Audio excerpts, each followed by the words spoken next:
The holidays and festive feasting can be the perfect storm for an eczema flare. As a fellow eczema warrior, I know this firsthand. It's all the social events, staying up late, eating all the delicious food, the Christmas treats, and all the feasting, the big meals, and just the stress and the pressure of having to do everything.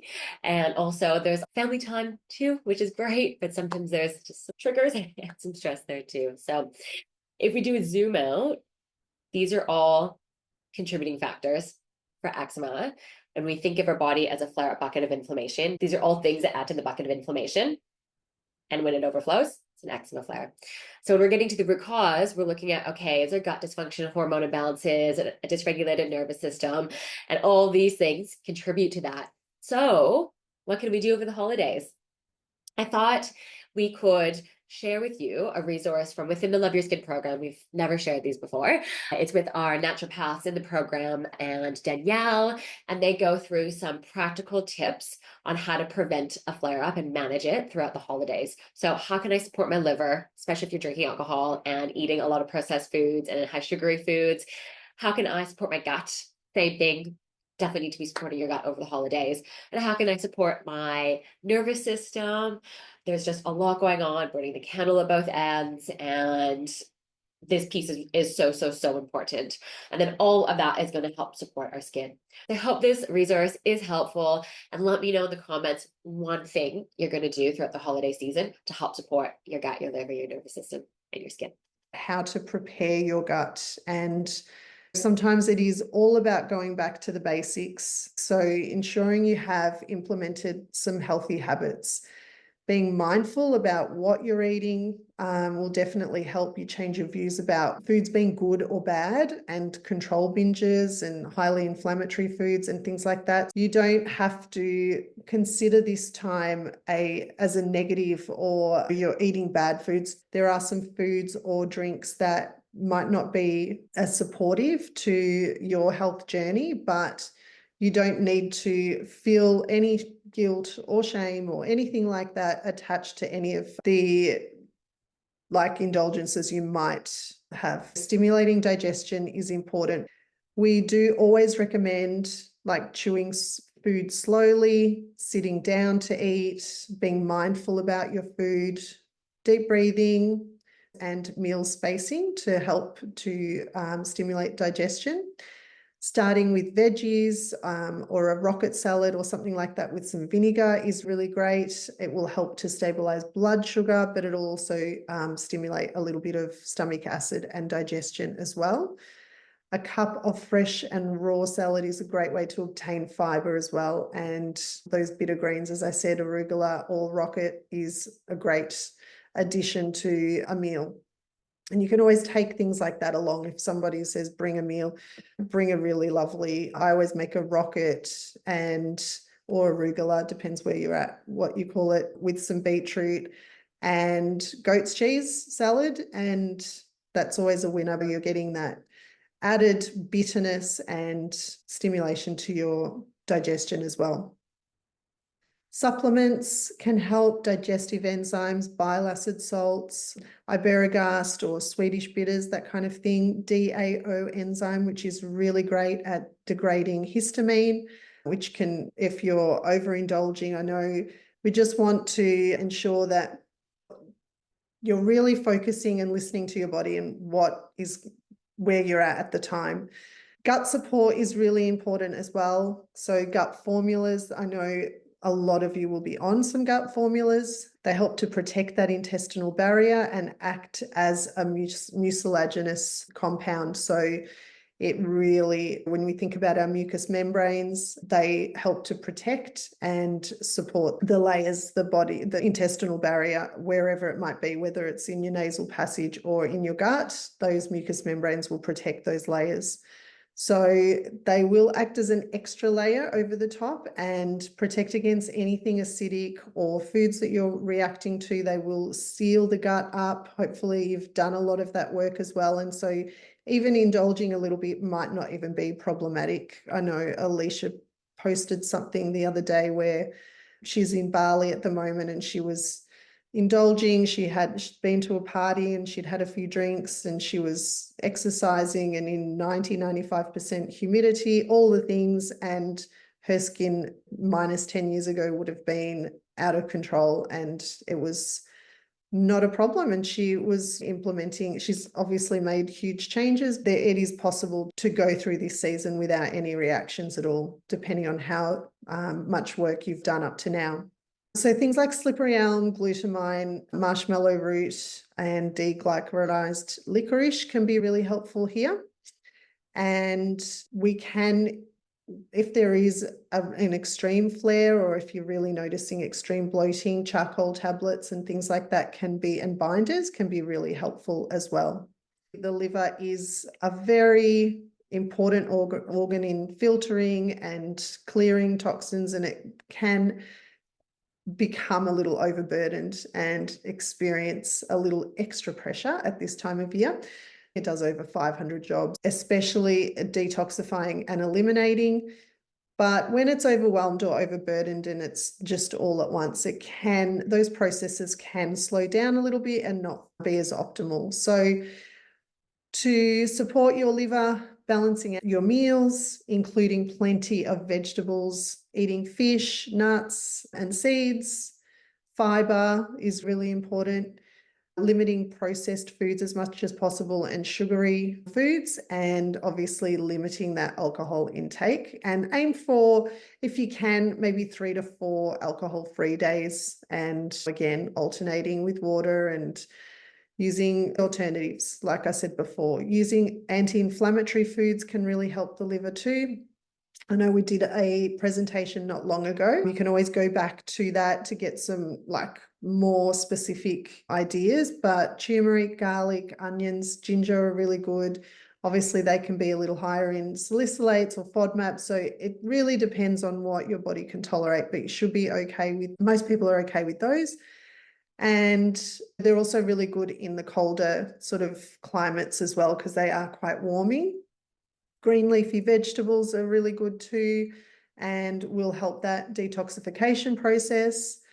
Supplements, milk thistle is really great, and you can even use this as a tea. That or dandelion can be really supportive, but you can take milk thistle as a supplement, and it's been used as a liver support, and that can make people feel better, whether it's taking it before an event or the day after again. Other supplements such as activated B vitamins, electrolytes, glutathione, amino acids, mineral cofactors, that kind of thing can be really helpful too. And keeping to some sort of exercise routine as well can be really supportive to your liver too. Another really big stress that can come with Christmas and the festive season is more of that mental, emotional side of things. So often we are spending a lot of time with family are the people in our life we didn't choose. So some people have really good relationships with their family and some not so good. So it can also be quite a triggering time for a lot of people. I know if a lot of people also are single or have had a recent death in the family, whatever it might be, Christmas can actually be a very stressful time. So I think it is important to setting boundaries at this time can also be very helpful, being kind to yourself. A big one here is just saying no. If you are, particularly with Christmas parties and commitments, like I have 3 children and there's so many Christmas concerts and singing events at the church and so many parties and things going on. You have to really know your own boundaries and limits in terms of what you actually want to take on at this period. And it's fine to say no. You don't have to do everything at this time of year. It can just be really overwhelming. Setting those boundaries too on deciding how long you will stay at those parties or events. You can also often, you don't need to go for the whole time. You can often pop in, make an appearance if you feel it's something important. So just setting those boundaries around your own time and making sure that you are still building that time in for self-care at home and having that relaxation time as well. I often overcommit at this time of year, and you come out the other side in January and you're just exhausted. So I'm really going to make an effort not to do that personally this year as well. Practicing self-compassion as well. Often it can be hard to go to some of these events if we're having a flare, if we have eczema on our face or somewhere that's quite visual. So practicing that self-compassion is really important as well. Reminding yourself that it's okay not to be perfect, not to have perfect skin. all of those people in your life that love you. Often as well, that includes work colleagues, if you're having work Christmas parties, other parents at the school, whatever function or event you might need to be going to. People love you for who you are, not for what you look like. Communicating your needs as well, so letting loved ones know how they can support you. There's no point hiding away or keeping all of that stress to yourself. If you are worried about your skin or whatever it might be, lean on those family members for support at this time of year, and just communicating your needs as well. There is often conflict with families. I know every year we have a big conflict about who's hosting Christmas and whose turn it is and all this sort of things. It is really important. Your boundaries will often be tested at this time of year. So it is a really good time to practice your communication skills, practice setting those boundaries, and practice having that self-care as well. I do love the pillars, and they will come in really important at this time of year. The pillars are the foundation of healing eczema. That's why they are called the eczema healing pillars. And often if one of the pillars is out, that is the root cause of your root causes. So I always like to think about that too. Often those root causes that we're looking for, whether it be a gut infection or whether it be a thyroid issue or whatever it might be, it is generally straying away from these pillars, generally with our lifestyle, that will push us into having one of those root causes, which then triggers eczema or any other health condition really. That's naturopathically how we look at the body. They are such a critical part of healing your eczema and something really to focus on. It is good to work on one at a time as well. You don't have to do everything at once, but they are a really crucial part of the Love Your Skin program, and where you will see that success is working on the protocols as well as these pillars. Some of the tools to support you during this holiday season. As Danielle said, it's always really important to go back to those eczema healing foundations, create those healthy eating habits and routines, but also just being mindful about what and how you're eating. And again, what I said earlier, don't feel like you need to label something as good or bad. If that is what's in front of you and that's what you've chosen, be okay with that. Acceptance and feeling no guilt is a big part of this. Go into these events with that kind of mindset, and obviously then have that other mindfulness in regards to how you eat on an everyday basis as well. So it's all about nourishment. It's not about restriction. It's not about feeling like you're missing out. It's just making sure that you're actually doing the best for your body and healing your eczema. Again, those routines are really important. So back to those pillars. Yes, you might be going to a party here and there. Yes, you might be indulging here and there. But if you can't specifically stick to your nutrition routine, try to stick to your sleep routine. Try to get out there and get some sunlight, get some exercise and movement, do your mindfulness practices where you can. It's all about balance, and it's not everything is going to get 100%, and that's okay. Just find that sort of happy medium that at least supports your system.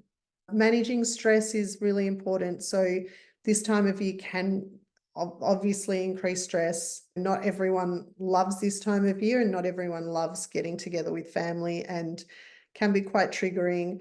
I know my family, I've got a big Greek family, and we have about 60 to 70 people on Christmas Day, all at my mum's house, and it's been like that for the last, I don't know, 40, 50 years. So it's fun. I love it, but not everybody loves getting together, and there's a lot of personalities, there's a lot of characters, and there's a lot of traits that can be triggering. And so, yeah, just be kind to yourself and know your limits and know your boundaries.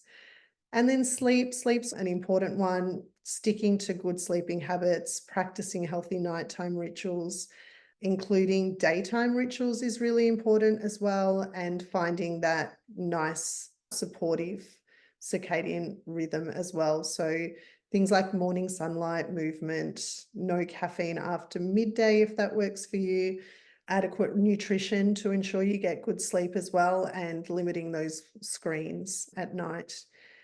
So hopefully we set you up for some healthy, balanced fun. And if anybody has any questions or anything, please feel free to ask away.